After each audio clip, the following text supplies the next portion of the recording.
We reading about people who heard God and thinking that's the same as hearing God. So we read what Jeremiah heard God say, before I formed thee in the womb, I knew thee.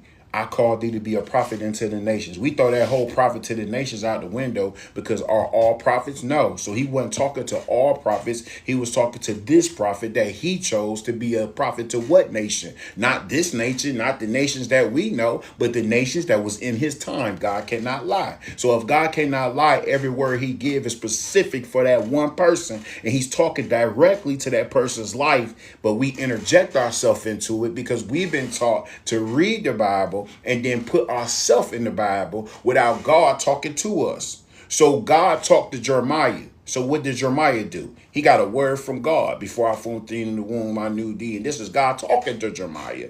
But instead of us saying, let's follow the pattern of Jeremiah, which is to go get a word from God for ourselves, we read what God said to Jeremiah, and then we say God's talking to everybody. He ain't talking to everybody.